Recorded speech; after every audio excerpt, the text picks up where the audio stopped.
Bom dia, irmãos. Amados irmãos e irmãs, lembrando que hoje termina o nosso 5 minutos que nós estamos acompanhando a alvorada de oração. E esse papelzinho aqui, que depois você pode dobrar, foi distribuído na alvorada de oração.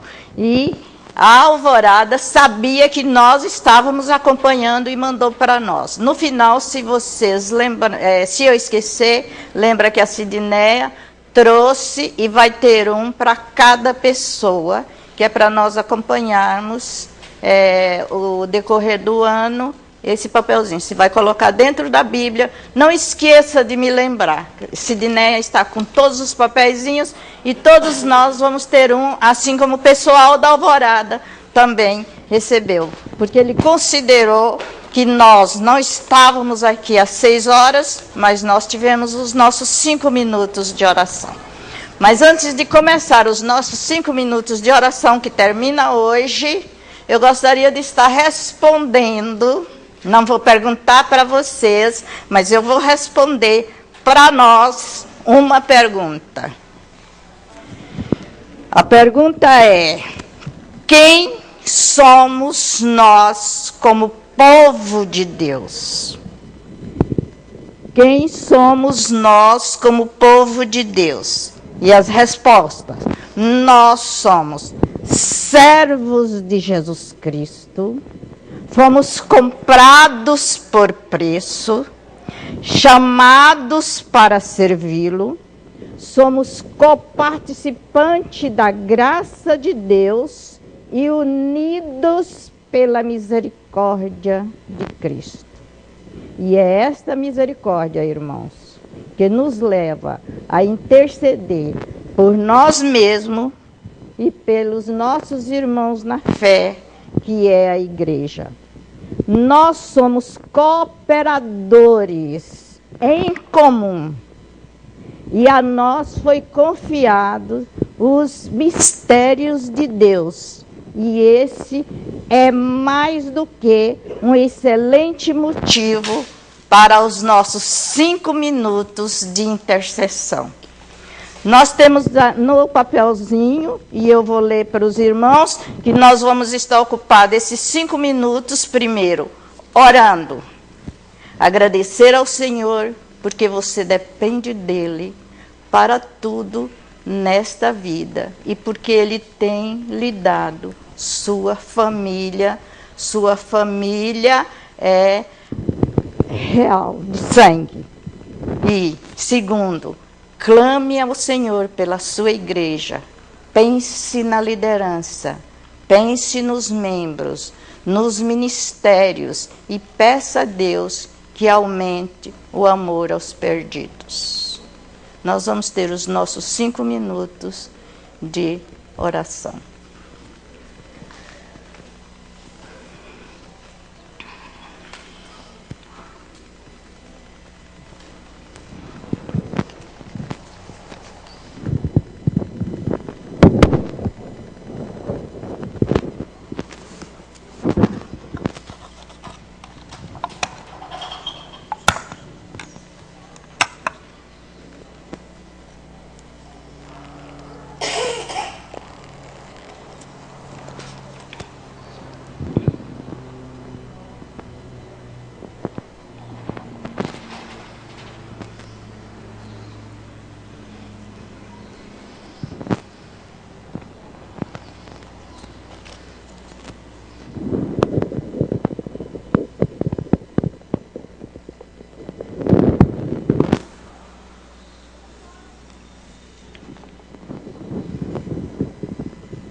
Ó nosso Pai, as orações que estão sendo feitas neste local estão no teu altar de graça. Responde, Senhor, segundo o teu querer. E continue conosco, ó Pai, durante o estudo da tua palavra, nos abençoando, protegendo-nos e nos dando discernimento para entendermos o que tu queres de nós nesta manhã. Perdoa-nos, em nome do Senhor Jesus, nós pedimos. Amém, Senhor. Irmãos, Isaías 43, versículo 6, diz assim: direi ao norte, entrega, e ao sul, não retenhas. Trazei meus filhos de longe e minhas filhas da extremidade da terra. Foi a primeira vez que eu li esse versículo, mas essa expressão, trazei meus filhos de longe e minhas filhas da extremidade da terra.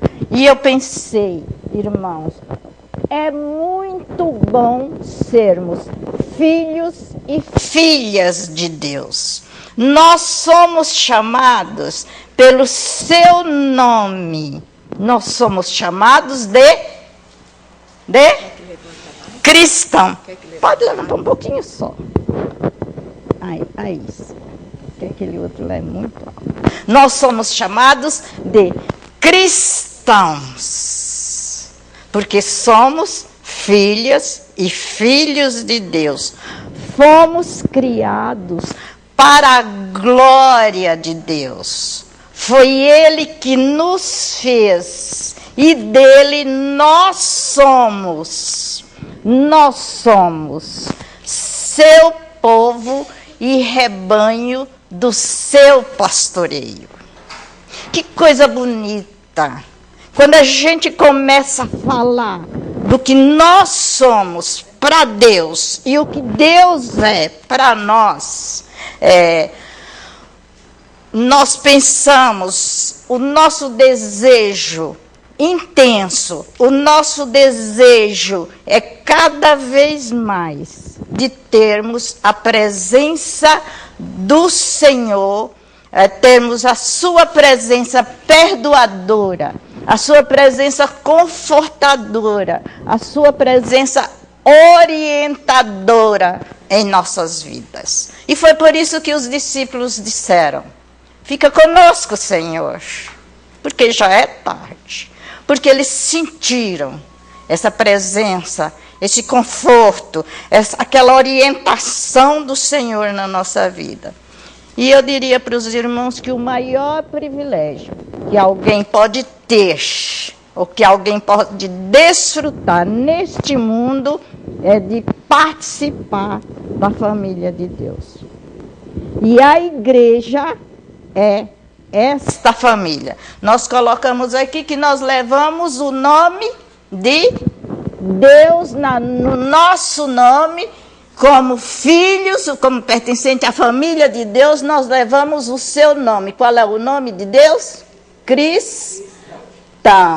Então, nós temos o privilégio de ter o nome de Deus no nosso nome, porque nós somos os seus filhos, somos ovelhas do seu pastoreio. E o nosso privilégio é pertencermos à família de Deus. Ser cristão é pertencermos à igreja do Senhor. É pertencermos à igreja. E a igreja é a nossa família da fé. Então, por isso nós temos cristãos, que significa pertencer a uma igreja, uma família de Deus, que é a família da fé. Aí nós começamos a nossa aula de hoje, que fala sobre povo precioso, que somos nós, cristãos. Nós vamos, continuando, vamos lembrar que ser membro de uma igreja não é irrelevante. Ser membro de uma igreja não é uma vergonha para nós. e nem algo para ser negligenciado. Pelo contrário, ser membro de uma igreja deve nos trazer conforto, alegria, e nós estamos ditando a nossa sociedade cristã como igreja. Então, não é irrelevante e nem pode ser negligenciado. Porque, olhe bem essa frase que eu vou dizer, a igreja é o único plano de Deus para este mundo caído. Já pensou nisso? Que nós somos os únicos, as únicas pessoas que estamos no plano de Deus para revertermos este mundo caído. Se todos nós pensássemos nesta situação e orássemos por um mundo melhor, talvez Deus já teria revertido o quadro. Porque Ele conta com a igreja que está neste mundo para cuidar do mundo que Ele deixou. O mundo está caído, está fracassado. E Deus conta conosco. Há muitas pessoas que dizem, mas eu não preciso de igreja para ser crente. O que é que o irmão acha? Eu não preciso de igreja para ser crente. Mas crente todo mundo dona Gil. Que crente crê em todas as coisas. Crente não é ali. Crente não é aquele que só vem à igreja. Crente, todo mundo, é porque crer em alguma coisa. Agora, ser cristão, levar o nome de Cristo, isso é diferente. Então, sempre que alguém te falar, eu não preciso de igreja para ser crente, eu disse, para ser crente não precisa mesmo. E quando as pessoas me dizem isso, que eu já ouvi várias vezes, agora eu chamei essa pessoa está interessada a vir domingo que vem. É uma muda surda e é minha amiga. E eu pago mico com ela sempre na feira, né? Ela faz academia, nós fazemos academia junto, e eu sei que ela é muda, mas eu esqueço. Porque ela é tão jovem, tão alegre, e ela me abraça tanto, e dá tanta risada que eu acho que ela... e aí... Eu convidei para ela vir, e a irmã gostou muito e disse que a gente vai combinar e a gente vai trazê-la aqui. Mas ela disse assim, e para ser crente precisa ir na igreja? Olha como nós precisamos responder. Para ser crente não precisa ir na igreja, mas para levar o nome de cristão, o nome de Cristo, nós precisamos da igreja. Nós necessitamos da igreja. A igreja é tão importante que Cristo morreu na cruz por ela. Ele amou tanto que deu a sua vida pela igreja. Nós jamais poderíamos ser um discípulo de Cristo se nós não estivermos comprometidos com um grupo de outros discípulos. Os irmãos veem, quando Cristo escolheu os 12 andavam juntos. Era um comprometido com o outro. Tem que ter um mestre e tem que ter um grupo que é para trabalhar junto. Mudando essa frase para nós como igreja. Nós jamais poderíamos ser cristãos verdadeiros se nós não estivéssemos juntos ou comprometidos com o grupo dos irmãos da fé, que é a igreja. Então, isso é bíblico, isso é verdade. Não podemos caminhar sozinhos. Nós precisamos da igreja e a igreja precisa de nós. E aí quando eu coloquei essa frase, nós precisamos da igreja e a igreja precisa de nós. Como você entende essa frase? Nós precisamos da igreja e a igreja precisa de nós. É um precisando do outro. Eu, como igreja, preciso de vocês. E vocês, como igreja, precisam de mim. Nós necessitamos uns dos outros. Isso significa comunhão. E a igreja precisa de nós. E o apóstolo Paulo disse que a igreja é a casa de Deus. Igreja, de acordo com os ensinos do apóstolo Paulo, é a casa de Deus, né?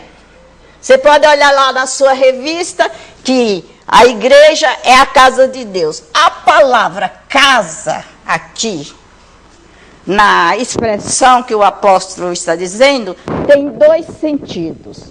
Casa pode ser um edifício ou uma construção, e casa pode ser a família.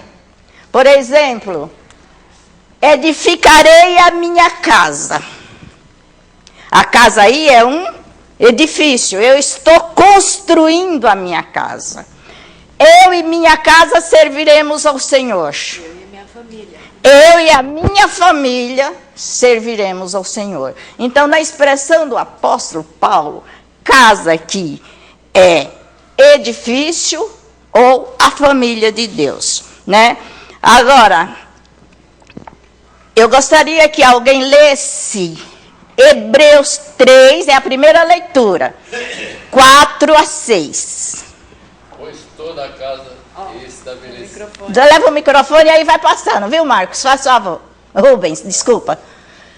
Daí você vai passando e quem for o segundo, o terceiro, vai levantando a mão, que tem os númerozinhos aí em cima. Pode ler. Desculpa. Leia. Hebreus 3, 4 a 6. Alô? Pois toda casa é estabelecida por alguém, mas aquele que estabeleceu todas as coisas de Deus. E Moisés era fiel em toda a casa de Deus, como servo para testemunho das coisas que haviam de ser anunciadas. Cristo, porém, como filho em sua casa, ao qual somos nós, se guardarmos firme até o fim, a ousadia e a exultação da esperança. Aí ele está falando casa como família de Deus, né? Cristo é a nossa esperança como família de Deus, casa de Deus, se guardarmos até o fim. Cristo é a nossa esperança. A casa naquele tempo consistia em todos os membros da família, incluindo os escravos, os libertos, os servos ou todos os trabalhadores. Clareando isso. Eu tenho uma pessoa que trabalha na minha casa. Ela é considerada a minha família. Porque aquilo que eu vou comer, ela vai comer. Na casa onde eu vou morar, ela vai morar, porque é uma trabalhadora constante. Então, casa, naquele tempo, consistia em todas essas pessoas que eram consideradas família de Deus. Mas o apóstolo Paulo diz também que a palavra igreja significa Assembleia dos Justos. Assembleia dos Justos, viu aí, né? Assembleia dos Justos. O que é a Assembleia dos Justos?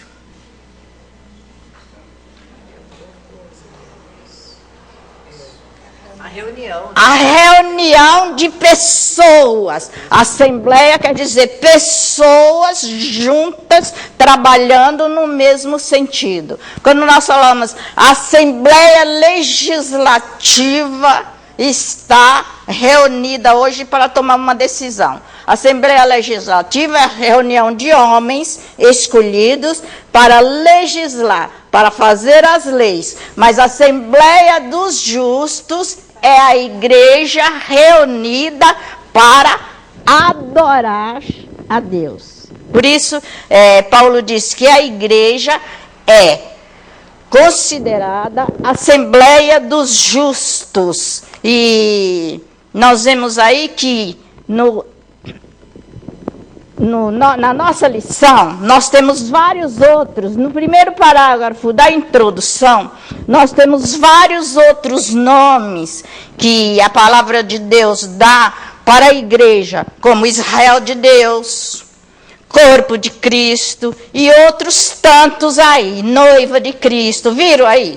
São vários nomes. Nós poupamos vocês de estar falando, porque seria uma aula se a gente colocasse todos os nomes, com todas as suas definições. Mas nós colocamos apenas esses dois, Assembleia de Deus e Casa de Deus. Mas vocês veem aí que são vários outros nomes que estão aí, e que esses nomes todos se encaixam na palavra igreja.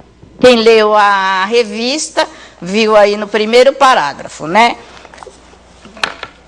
Continuando, nós vemos que eu li de um pesquisador, porque eu não ia dizer isso para vocês se eu não tivesse certeza, mas eu li a respeito da palavra igreja, e esse pesquisador disse que só no Novo Testamento a palavra igreja aparece 144 vezes. E dessas 144 vezes, 66 das 144 estão dentro dos escritos do apóstolo Paulo. Paulo era muito igrejeiro, né?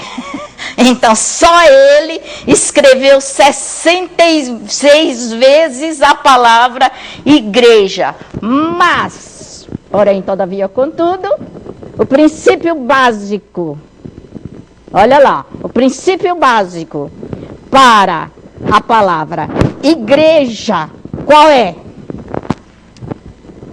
Nós vimos todos, vocês leram todos, mas qual é o princípio básico para a palavra igreja?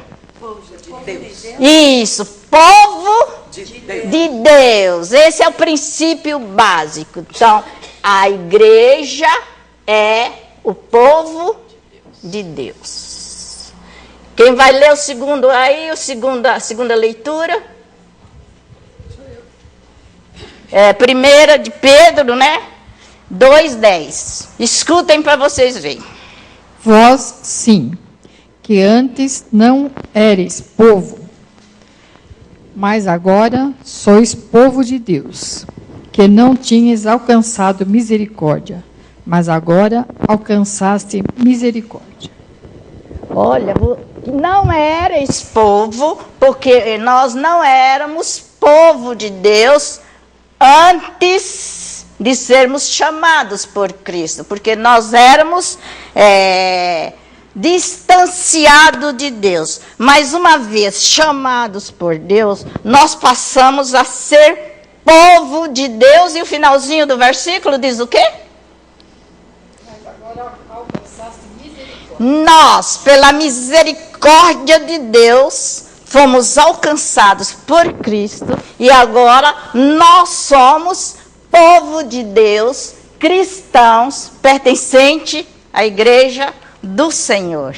Isso é, a lição eu achei assim, mas gente, o que eu vou falar para a classe sobre povo precioso? Ainda combinei, acho que foi com o Helder, com o presbítero Inaldo, não me lembro, né? Gente, o que eu falo sobre isso? E Inaldo falou assim, mas tem tanta coisa para falar que eu gostaria de estar aqui.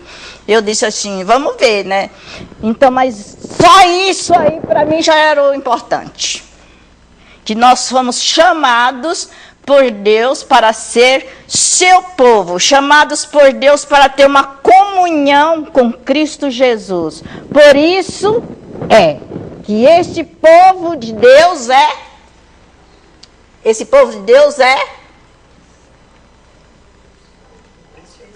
precioso. Nós somos povo de Deus porque fomos chamados por Ele e temos comunhão com Cristo. Por isso esse povo é precioso. Está em que versículo de Isaías? 43, versículo 4. Mas nós vamos dar... Isaías 43, versículo 4. Mas nós vamos ler do 4 até o 7. Vamos lá? Abra sua Bíblia em Isaías 43. Eu já li o 6, mas nós vamos ler novamente. E vocês vão ver como se completa esses 4 versículos. Bom, primeiro, se eu falar para os irmãos que não foi 2000, essa minha Bíblia é a Bíblia que eu gosto para estudar, porque eu risco e escrevo, está escrito aqui, só Deus resgata Israel. E eu coloquei, Israel foi chamado, Israel foi cuidado, porque é um povo precioso. Escrito com minha letra e ainda datado. Mas isso até o versículo 4. Vamos lá. Visto que foste precioso. Quer ler junto? Vamos lá? Juntos? Então vamos. Visto que foste precioso aos meus olhos, digno de honra, e eu te amei. Darei homens por ti e os povos pela tua vida. Não temas, pois porque sou contigo. Irei a tua descendência desde o Oriente e a juntarei desde o Ocidente. Direi ao norte, entrega, e ao sul, não retenha. Trazei meus filhos de longe e minhas filhas da extremidade da terra. A todos que são chamados pelo meu nome, eu os criei para a minha glória e que formei e fiz. Não completa? Ele não devia ter dado os 4 versículos, né? Porque se completa, né? Mas o autor fez questão apenas de dar o versículo 4, que é a base para a nossa aula de hoje. Conforme o ensino bíblico, Deus escolheu pessoas, e isso com um objetivo. Deus não escolhe ninguém sem um objetivo, não. Toda escolha de Deus tem seu objetivo. Então, ele escolheu pessoas com um objetivo e bem definido, que estas pessoas, preste bem atenção, as pessoas escolhidas por Deus foram escolhidas para servi-lo no mundo. Nós não fomos escolhidos aleatoriamente, não. Fomos escolhidos para servir a Deus enquanto estivermos aqui no mundo. Independente do que você sabe, do que você é, do que você tem, qual a sua idade. Esse é o objetivo de Deus para nós todos, para todos os seus escolhidos. É servi-lo enquanto estivermos aqui neste mundo. Deus nos escolheu para este fim. Vamos voltar ao Antigo Testamento. O povo de Israel fora escolhido por Deus. E nós vamos acompanhar. O povo de Israel foi escolhido por quê? O povo de Israel foi escolhido para quê? E vocês vão me ajudar. Israel foi escolhido porque ele foi escolhido por quê? E é escolhido para quê?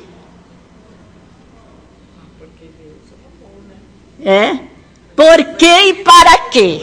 Por exemplo, ele nos escolheu porque ele nos amou e escolheu para que nós servíssemos no mundo. Então, tem o porquê e tem para quê. Agora, o povo de Israel. Então, a primeira coisa...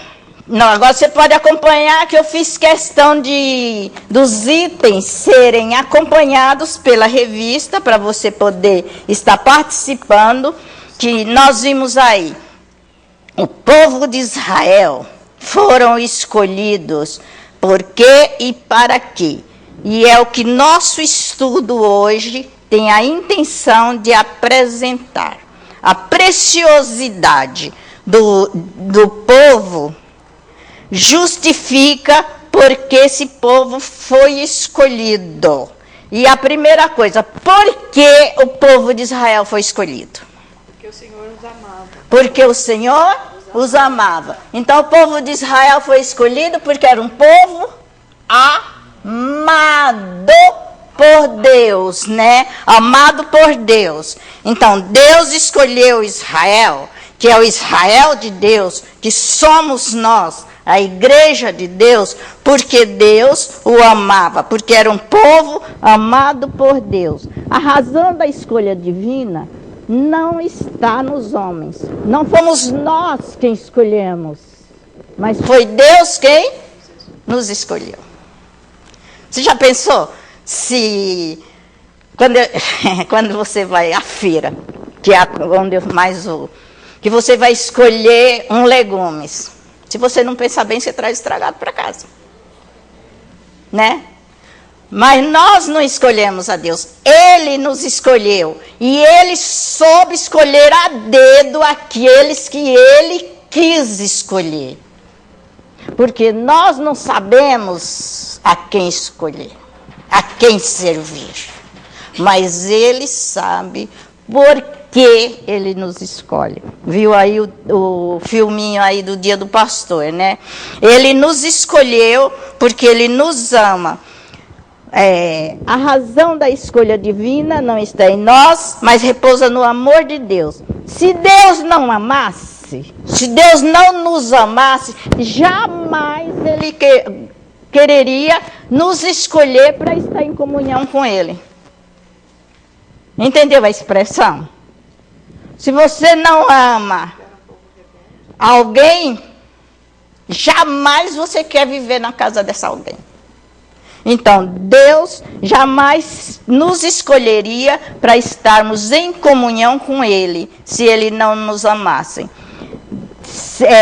O misterioso e maravilhoso amor de Deus é tão forte para encher as vidas de seus filhos e de suas filhas em um profundo sentimento de adoração. Então, Deus nos escolheu porque nos amava e Ele nos escolheu para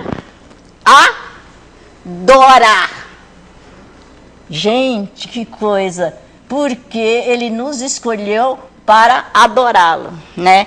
Ele enche a vida de seus filhos e de suas filhas num sentimento tão grande de adoração que a pessoa sente necessidade de adorá-lo mutuamente, uns com os outros e dentro dessas quatro paredes, que nós costumamos chamar de igreja, que é um edifício. Então, porque Ele nos amou, Ele nos chamou.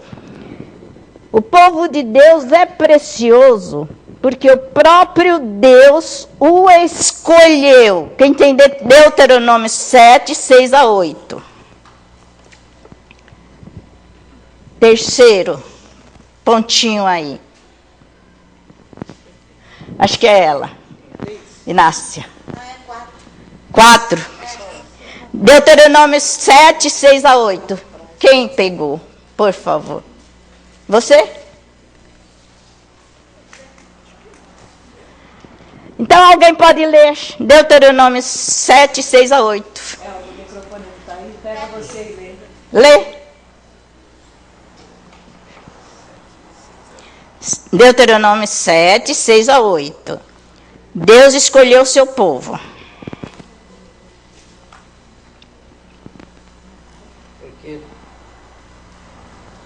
Porque tu és povo santo ao Senhor, teu Deus. O Senhor, teu Deus, te escolheu para que lhe fosse o seu povo próprio, de todos os povos que há sobre a terra.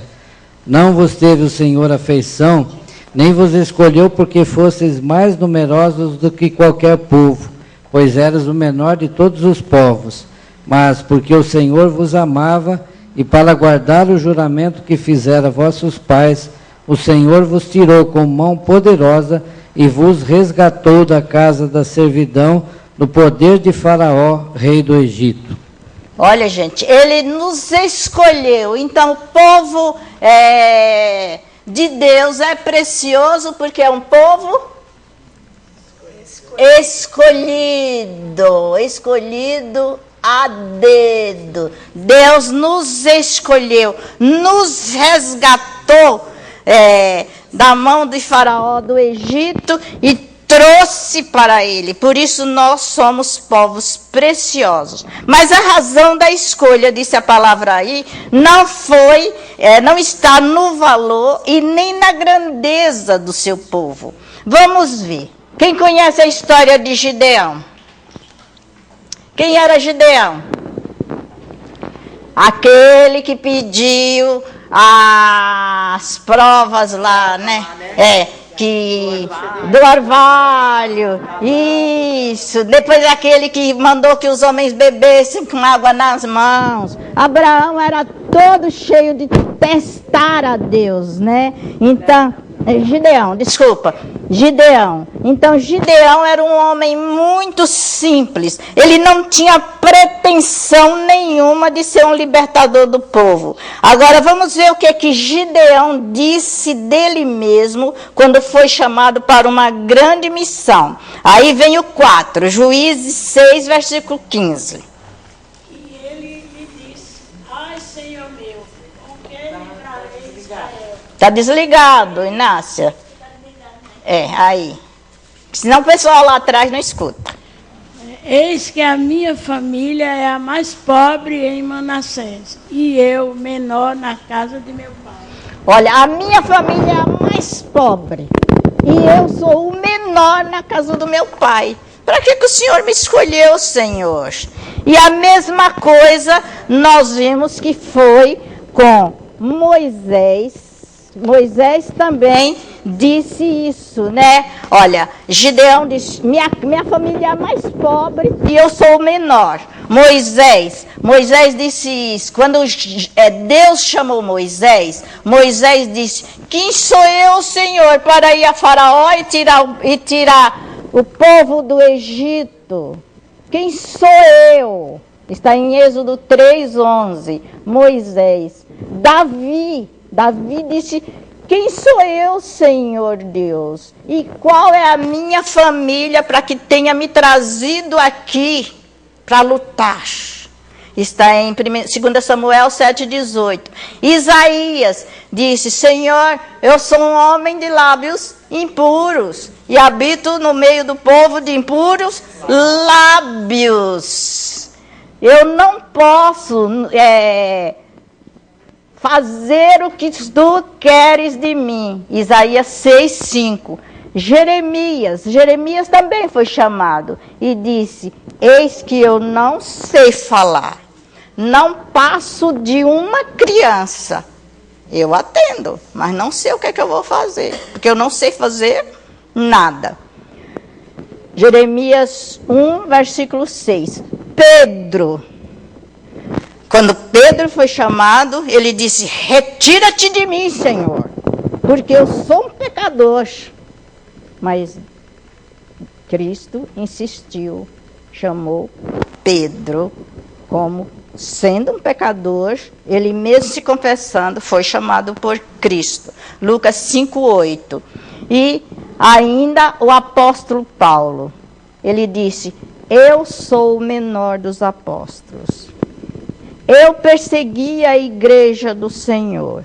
Eu não sou digno de fazer esse trabalho. 1 Coríntios 15:9. Irmãos, aí nós temos uma galeria de homens frágeis e que foram chamados por Deus para o desempenho da sua obra. Esses homens que foram chamados somos nós. Nós estamos dentro desses textos. Se os irmãos pegar cada texto desse que foi lido, nós estamos aí dentro. Nós estamos espelhando nesses homens. E muitas vezes nós falamos não para o Senhor.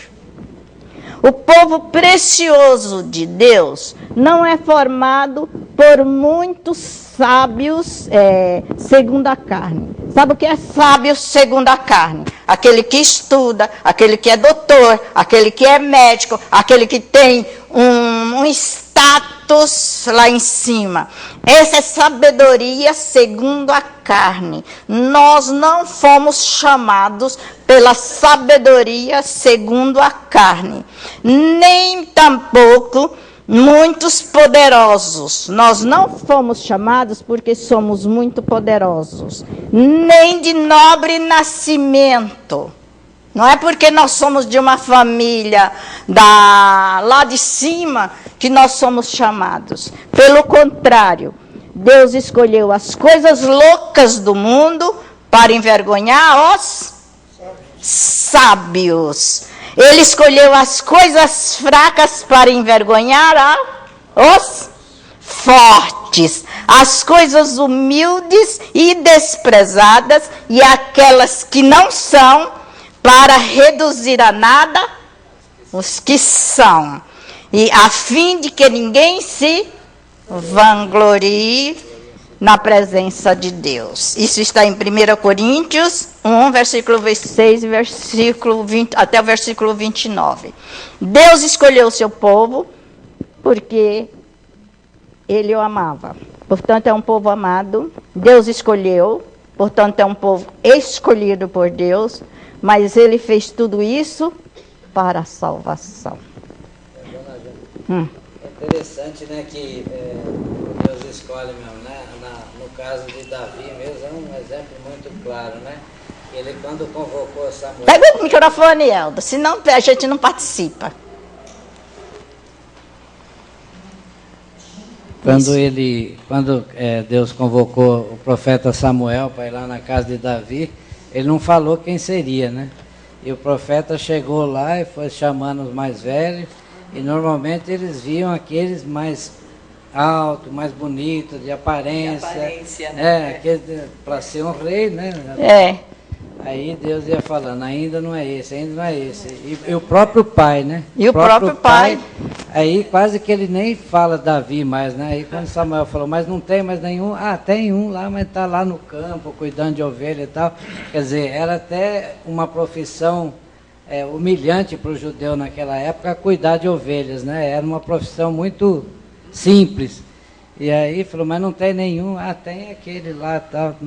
E Deus falou para Samuel, esse que eu escolhi, porque eu não escolho segundo a aparência, mas eu vejo o coração, né? Aí a gente vê a atitude do homem e a atitude de Deus. Deus não escolhe, né? Deus vê o interior, o homem vê o exterior. O homem vê o status do outro homem, mas Deus vê a personalidade daquele que ele escolhe. Por isso, quando você foi escolhido, quando eu fui escolhido por Deus, quando meu filho falou aí, eu era para ser um engenheiro de status. Realmente ele tem o dom de engenharia civil e eu fui muitas vezes. Já pedi perdão a Deus e não estou arrependida pelo que eu fiz, porque eu fiz por amor a Ele, né? Deus sabe disso do meu coração. Fui muitas vezes em porta de faculdade. Já fiz inscrição e ele fez o vestibular, e daí ele chegou e disse assim, mãe, eu passei, mas eu não vou fazer. Eu chorei muito, mas Deus não quis, né?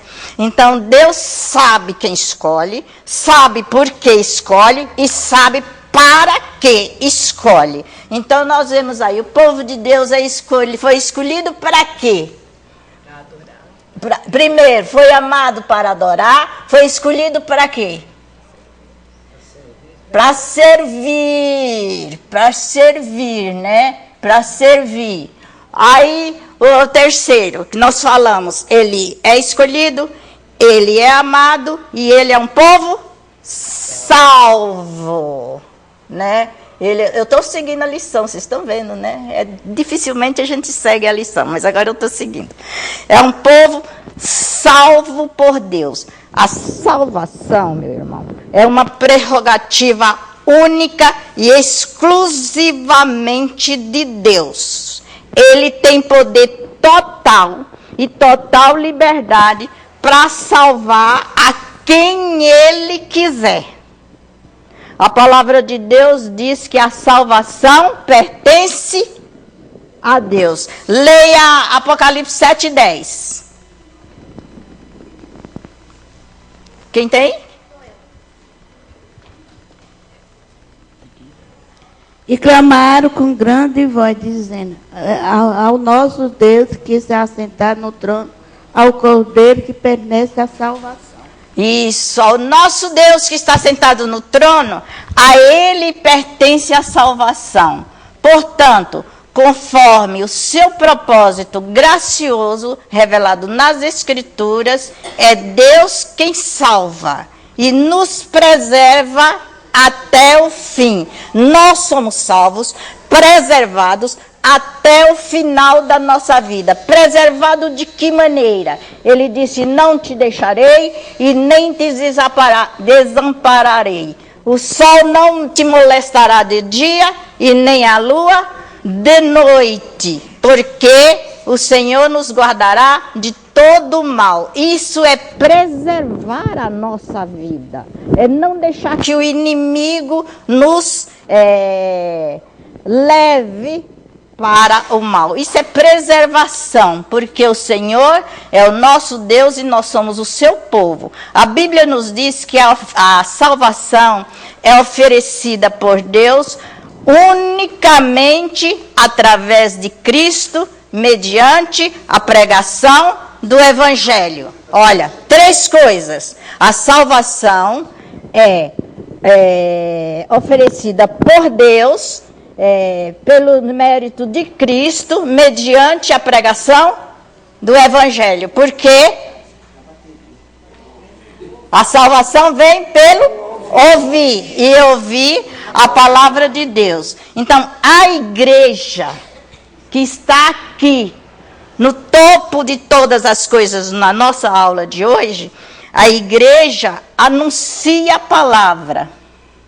Nós servimos o nosso Deus aqui no mundo. E uma maneira de servir é falar desse Deus a quem nós servimos para outras pessoas. Falar desse Deus no mundo, servi-lo aqui no mundo. Então a palavra diz que é através da palavra que Deus produz a fé salvadora no coração dos seus escolhidos. É 1 de Pedro 1, versículo 23. Pois fostes regenerados. Está desligado. Mas ele É que ele está com um pouco de probleminha, né? é vermelho, né? Não. Isso. Pois fostes regenerados, não de semente corruptível, mas de incorruptível, mediante a palavra de Deus, a qual vive e é permanente. Nós não fomos... O calor está muito, né? Nós fomos chamados não por semente incorruptível. Então,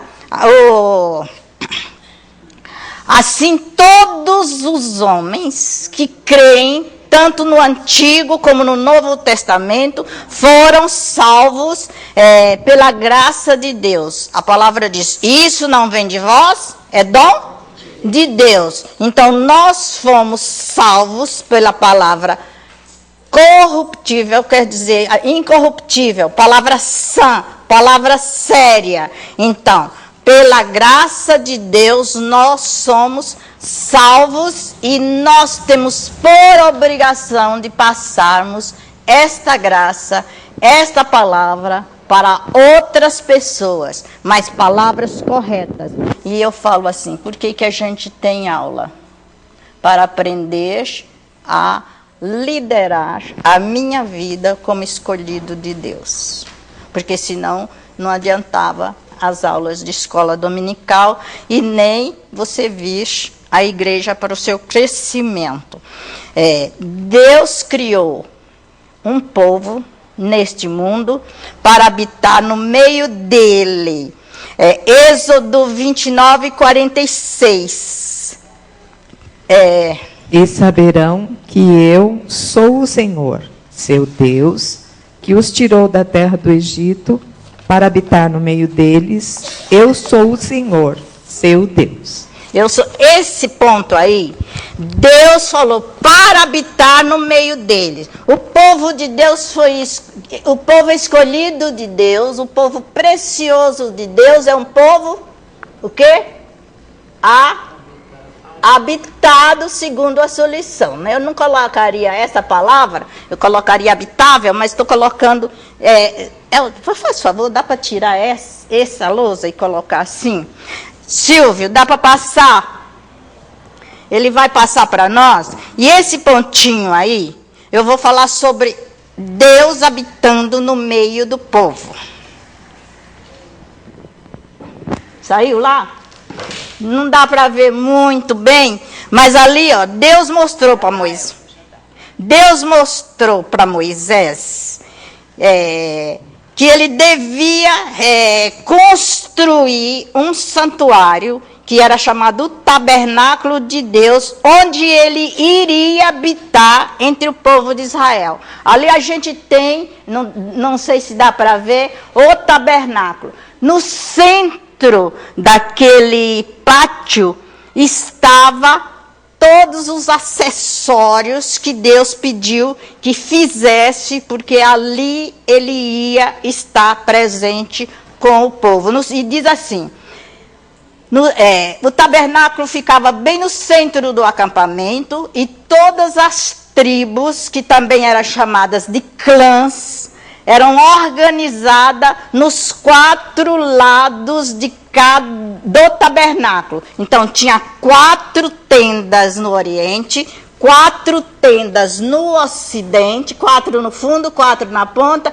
4 na esquerda e 4 na direita. Eram 3. Eram 4 cantos com 3 tribos de cada lado. 4 cantos com... Eu falei 4, dava 16, né? 4, obrigado, Eldo. 4 lados com 3 tribos de cada lado. Eu estou lendo aqui, estou fazendo rápido por causa do sinal, né? Então, gente, diz assim, vemos que Deus quer ser o centro das nossas vidas. E ali a organização tem esse equilíbrio. Todas as tendas, as 12 tribos que estavam em 12 tendas, estavam voltados para ele, vendo a sua santidade, participando da sua autoridade. O tabernáculo ficava separado das tendas por um espaço natural e era coberto, quer dizer, cercado por cortinas de linho branco. Hoje, não existe mais tabernáculo, mas nós somos a habitação, o santuário de Deus. Depois de nós termos sido lavados no sangue do Cordeiro, a nossa vida também tem que ser separada do mundo e dos seus costumes. Nosso objetivo deve ser cercados de coisas puras, limpas e que agradam a Deus. E deixar tudo aquilo que é inconveniente e pecaminoso, porque desagrada a Deus. Então, nós não vamos servir de morada para Deus. Importante isso, né? Seguindo, o tabernáculo. Em cima do tabernáculo, tá vendo aquela parte branca lá no fundo? Aquela parte branca lá no fundo simboliza o fogo. E tem uma parte que nós não estamos vendo, que está em cima do lugar santo dos santos, que é uma nuvem. Então, nós temos uma nuvem e um fogo no tabernáculo. Olha o que diz aí. A nuvem cobria a tenda do tabernáculo, que ficou cheia de luz brilhante de Deus. E Moisés nem podia entrar nela. Os israelitas sempre podiam ver durante o dia. Podiam ver a nuvem durante o dia. Que representa a presença de Deus. E estava em cima da tenda sagrada. E durante a noite, eles viam o fogo queimando em cima da tenda. Assim eles sabiam que Deus estava presente e eles estavam protegidos. Muito importante isso, e você precisa aprender isso. eles também aprenderam a confiar de Deus e sabia que Deus andava com eles. Porque na hora que as tendas eram feitas de tecido, de um material que redobrava, e eles tiravam de um local para outro. Na hora que a nuvem saía, eles acompanhavam a nuvem, sabendo que Deus ia em cima, estava com ele, protegendo. Então, eles não precisavam se preocupar, porque o acampamento é o lugar onde Deus estava presente com o seu povo. Então, esse é o Deus, o povo precioso, habitado por Deus, protegido pelo Senhor. Então, ele foi habitado para ter confiança em Deus. Então, nós vemos aqui, já se foi. Ele foi habitado para ter confiança, mais confiança no Senhor.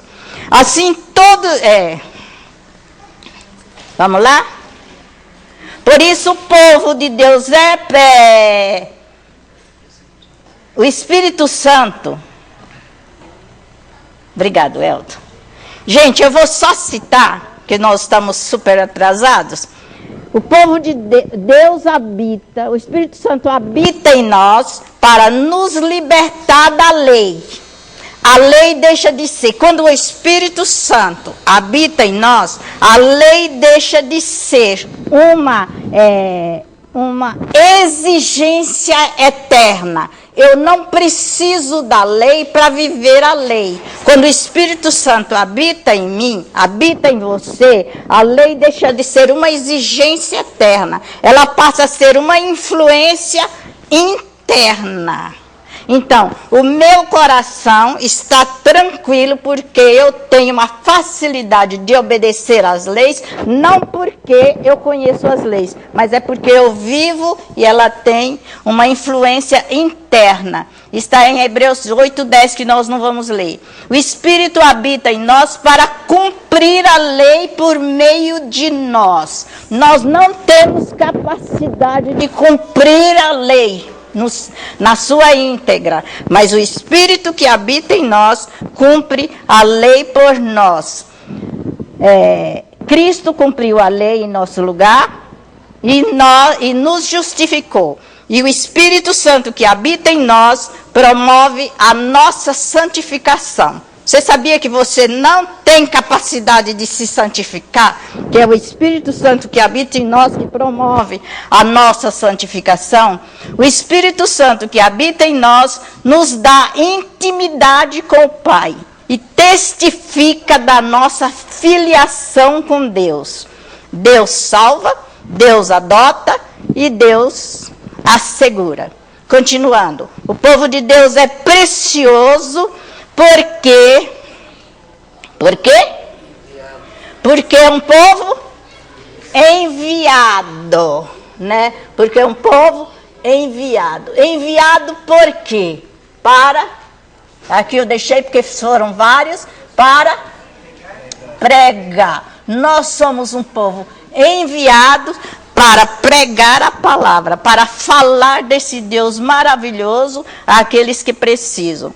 Mas é preciso, para que nós preguemos a missão preciosa de pregar o Evangelho, que a igreja pregue essa transformação anunciada no Evangelho. É preciso que esta igreja viva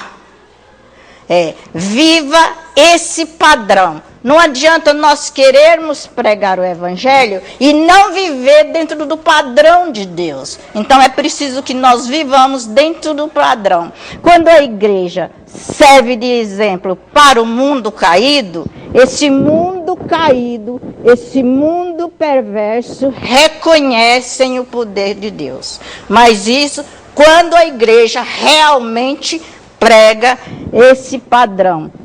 Esse padrão é reconhecido. O povo do mundo, ou o mundo em si, reconhece o Evangelho pelo exemplo do pelo nosso exemplo e o nosso comportamento como cristão. Tudo que é precioso deve ser protegido. Então, o povo de Deus é precioso por quê? Porque é um povo protegido. Né? O povo de Deus é precioso porque é um povo protegido. Tudo que preciosidade é protegido. Eu estava me lembrando quando eu estava falando isso, eu estou com esse anel aqui. Esse anel, ele é pesado e ele é ouro puro. Minha mãe, quando estava nos últimos dias dela, ela tirou esse anel, já tem mais ou menos uns 35 anos que ela faleceu, lá no hospital, ela tirou esse anel e disse, esse eu vou deixar para você. E colocou no meu dedo. E eu tenho como coisa preciosa. Eu não saio com ele, só saio para vir na igreja quando eu venho de carro, porque eu tenho medo que alguém pegue. Né? Tudo que... Isso é ouro puro, puríssimo, é bem pesado e é ouro antigo. Então, tudo que é precioso é protegido. E nós que somos preciosos aos olhos de Deus, somos protegidos. Deus nos protege em Cristo Jesus. E através dele, nós podemos ter segurança da nossa salvação. Por causa de Jesus, porque que morreu por nós e que ressuscitou para nos justificar, ele foi exaltado no céu e agora ele intercede por nós, porque nós somos preciosos aos olhos de Deus. Por isso, o Senhor, nos altos céus, nas alturas, intercede por nós. Eis que envio o meu Consolador, que estará convosco todos os dias até a consumação dos séculos. Amém? E que Deus nos abençoe, meus irmãos. Próxima aula, a pastora Abel vai estar aqui. Lembre-se que foi o aniversário do pastor Abel. Vai ser. Lembra de estar ligando para ele. Foi o dia do pastor, eu liguei, mas ele não estava. E dia 26 é o aniversário dele. E eu gostaria, hoje é a minha última aula do ano, não sei como é que vou ficar no próximo ano, mas é a minha última aula do ano. E eu quero desejar a todos vocês um Feliz Natal e um abração bem grande, meu e da minha família. Que Deus abençoe a todos, né? E sintam-se abraçados. Eu gostaria de abraçar um por um, mas tem uns 2 minutinhos. Se a gente quiser se cumprimentar pelo Natal, tem todo o direito, cumprimente aqui dentro e podem ir, e até a noite, se Deus permitir.